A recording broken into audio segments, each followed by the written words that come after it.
দুঃখের বিষয় আমি আসিয়া দেখি কি এই সর্বনাশ। রাতের অন্ধকারে 8 থেকে 10 কাঠার মতো জমির পাট গাছ কেটে নষ্ট করার অভিযোগ উঠল দুষ্কৃতীদের বিরুদ্ধে। থাকছে নির্মল বিশ্বাসের বিশেষ প্রতিবেদন। হরিহরপাড়া ব্লকের খিদিরপুর কলোনির মালোপাড়ায় রাতের অন্ধকারে 8 থেকে 10 কাঠার মতো জমির পাট গাছ কেটে নষ্ট করে দিল দুষ্কৃতীরা। জানা যায় জমির মালিকের নাম কিশোর মালো। অন্যান্য দিনের মতো তিনি বুধবার সকালে পাটের জমি দেখতে যান। জমির কাছে গিয়ে পাটের জমির দিকে তাকাতেই তার চক্ষু চড়ক গাছ হয়ে যায়। কে বা কারা যেন তার সন্তান সমতুল্য জমির 8 থেকে 10 কাঠার মতো জমি পাট গাছ কেটে নষ্ট করে দিয়েছে। তার জমির পাট গাছ কেটে নষ্ট করে দিয়েছে নিজের সন্তান সমতুল্য পাট গাছের এহেন পরিণতি দেখে তিনি কান্নায় ভেঙে পড়েন। সঙ্গে সঙ্গে তিনি হরিহরপাড়া থানায় ছুটে যান। এ বিষয়ে তিনি হরিহরপাড়া থানায় একটি লিখিত অভিযোগও জানান। অভিযোগ পেয়ে হরিহরপাড়া থানার পুলিশ সেখানে পৌঁছায়। পুলিশ পূর্ণ তদন্তের আশ্বাস দেন। বিস্তারিত ভিডিও চিত্রে নিউজ লাইভ এক্সক্লুসিভ। বল, দুঃখের বিষয় আমি আসিয়া দেখি কি এই সর্বনাশ। কিছুই আমার মাথা একবারে খারাপ হয়ে গেছে। এই জিনিসটা কে করলো? হ্যাঁ, এত কষ্ট করে আমি ফসলটা তৈরি করলাম, খুব কষ্ট মষ্ট করেই করি, নিজের শরীরের দেহের উপর পরিশ্রম করেই করি। মানুষত্বা নাই নাকি কি জানি, এই ফসলটা তৈরি করলাম আমি কম কষ্ট করে।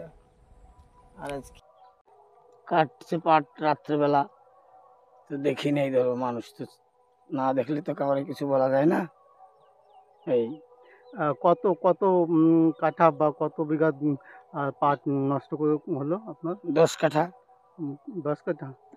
কারা করলো জানতে পেরেছেন? না, আপনি কিভাবে বুঝতে পারলেন, মানে যে আপনি কি জমিতে এসেছিলেন হ্যাঁ, সকালবেলায়? জমিতে সকালবেলা আসলাম, পরে নিয়ে যাবো বলে আসছিলাম যে পাটটা একটু বাছাই করে দিব, দিয়ে আসে দেখে এই ব্যাপার। প্রশাসনের লোকজন কি এসেছিল? হ্যাঁ, কি এসছিল। বললেন ওনারা? তারা বল দেখে গেল, ইনকোয়ারি করে গেল, ছবি করে নিয়ে গেল। তা আপনি এখন কি চাইছেন? কি এখন আর চাইবো বলো ভাই, আন্তাজে কারোর নাম তো দেওয়া যায় না, দেখলে না হয় সে একটা সুবিচার টিচার করা যেত। এখন আর কি বলবো। আপনি এই যে আপনি বললেন যে 10 কাঠা জমির পাট আপনার নষ্ট হয়ে গেছে। এই জমি চাষ করতে আপনি কি মানে মানে কতটা পরিশ্রম করেছেন এবং কিভাবে মানে করলেন? ধার দেনার মাধ্যমে না কিসের মাধ্যমে? ধার দেনা মানে ধরো ওই নিজে ইনকাম টিনকাম করি, সেইভাবেই টুকটাক টুকটাক করে করি, নিজে নিরাই নিজেই সব কিছু করি। এক আধটা হয়তো মুনিশ টুনিশ নেই, তাই তাছাড়া আমি কষ্ট করেই করি। কষ্ট করে না করলে ফসল মুনিশের দিয়ে করলে পরে কয় পয়সা থাকে, যে পরিস্থিতি।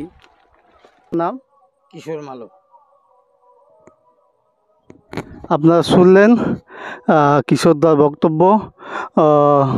গতকাল কিংবা তার আগের দিন ওনার 10 কাঠা জমির পাট গাছের ঠিক মাঝ বরাবর কারা যেন নষ্ট করে গেছে, কেটে গেছে। আপনারা দেখছেন সেই চিত্র, দেখুন ওনার হাতে রয়েছে ওনার সন্তান সমতুল্য পাট গাছ। সত্যিই উনি অত্যন্ত মানে শোকাহত, দুঃখিত। মানে সন্তান সমতুল্য পাট গাছ কারা কে বা কারা রাতের অন্ধকারে কেটে গেছেন। উনি বললেন ওনার সন্তান সমতুল্য পাট গাছ উনি কঠোর পরিশ্রম করে এই 12 কাঠা জমিতে পাট গাছ উনি লাগিয়েছিলেন। কিন্তু অত্যন্ত দুঃখের বিষয়, গতকাল রাতে কিংবা তার পরের দিন, তার আগের রাতে কে বা কারা যেন কেটে থুয়ে গেছেন। আপনারা দেখছেন সেই চিত্র, ওনার হাতে রয়েছে কেটে রাখা পাট গাছের আগার অংশ।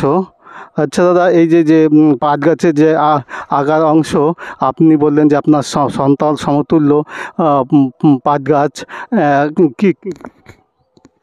হ্যাঁ, এটা তাই। এটা মানুষ করা, মানুষের মতনই মানুষ করতে হয়। একটা ফসল তৈরি করা কম কষ্ট হয়? খুব দুঃখিত আমি যে কে করলো, এত শত্রু আমার, এত সর্বনাশ কে করলো।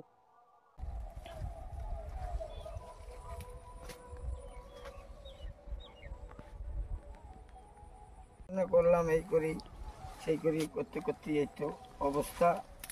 পাটও এবার খুব ভালো হয়েছিল, গোবরে সার ফার দিয়েছিলাম খুব কষ্ট করে, 3000 টাকার গোবর সার দিলাম, দিয়ে রাসায়নিক সার দিলাম, নির দিলাম 2-3টে দিয়ে বেশ পাট কটা এরকম তৈরি করছিলাম। সুন্দর পাট হয়েছিল, এত সুন্দর পাট হয়েছিল যে বলার মতন না। পাটের যেরকম পাট সে এত বড় পাট হয়ে গেছিল। 4টেখানি কথা এ কি সহ্য করা যায়? 2 চপ আমার 2 থাপ্পড় দিত তাও ভালো, কিন্তু এইরকম কাজটা তো করা ঠিক না।